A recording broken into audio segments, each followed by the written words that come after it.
just this past week, Father Arturo Sosa, who is the Superior General of the Society of Jesus, also known as the Jesuits, made headlines when he publicly claimed that the devil, or Satan, is not a personal reality, but just a symbol.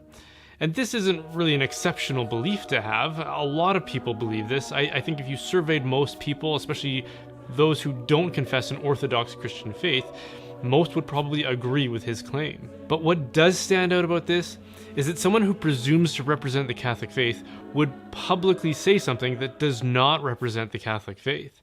And this got me thinking about the peculiar qualities of the dissenter. Because of course to dissent from certain beliefs is common enough. We all do that standing next to an ideology that we don't agree with.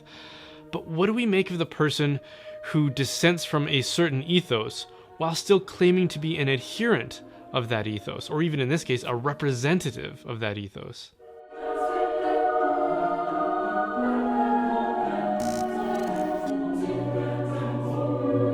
So in thinking about this, what kept announcing itself to me was this peculiar quality of elitism that seems to be a necessary companion of this particular kind of dissent.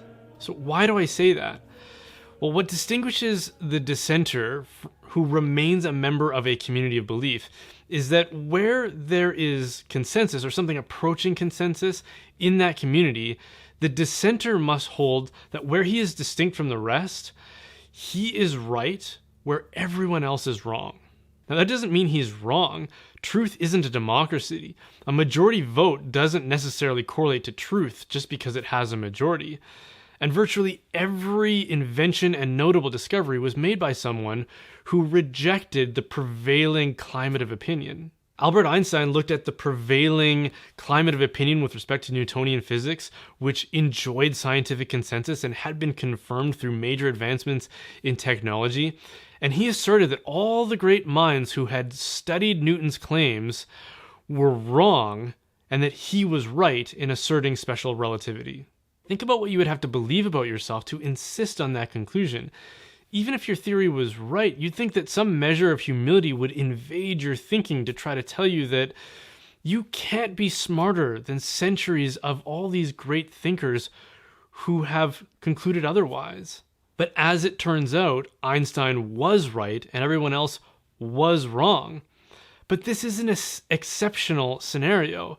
It's exceptional because it takes an exceptional person to push back against the dominant currents and assert something different that is also true.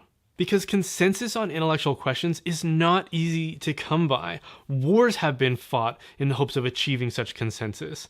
The 20th century was the bloodiest century ever because of competing notions of what would be the best political system for the modern age, either National Socialism, capitalism, or Marxist socialism.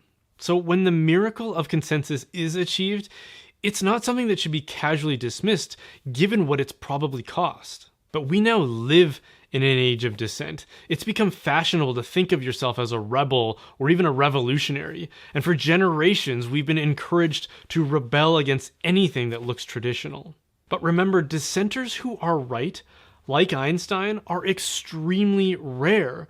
And the reason is, not everyone can be smarter and more exceptional than the community that upholds the dominant consensus. But now we have a situation where large swaths of people are walking around thinking that they are this great exception, like Einstein, where they maintain their identity within a community and an ethos, while also harboring their dissent against that community and ethos.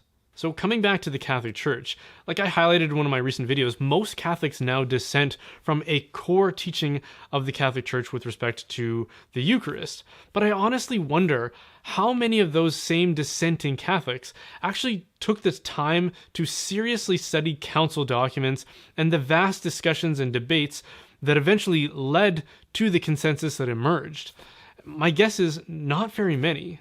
In the case of Einstein, he was fully aware of what he was rejecting before he rejected it, and he could probably articulate a defense of it as well as its proponents.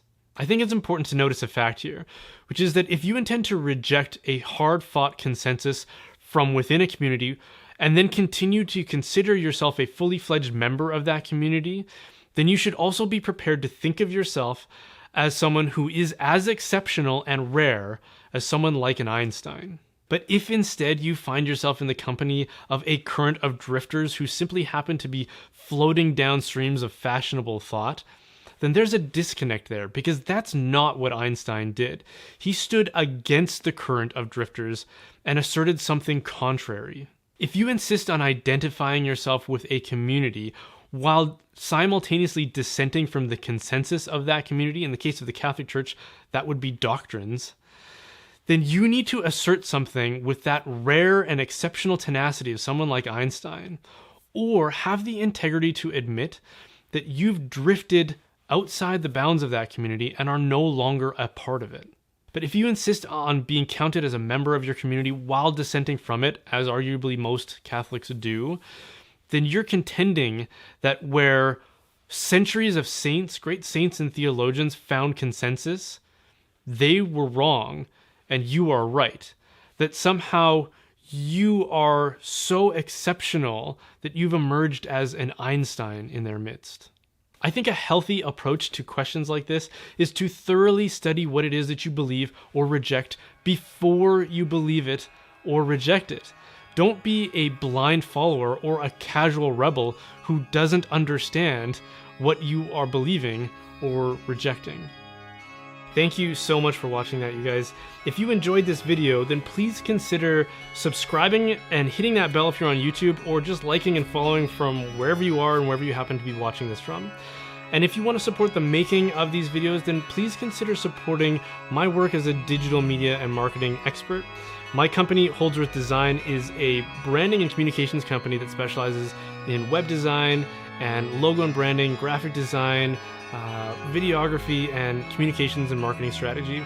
So if you know of a parish or a diocese or a business or a ministry that needs help in those areas, then please send them our way, and I'm sure that we can probably help them out. And be sure to check out the website, which is holdsworthdesign.com.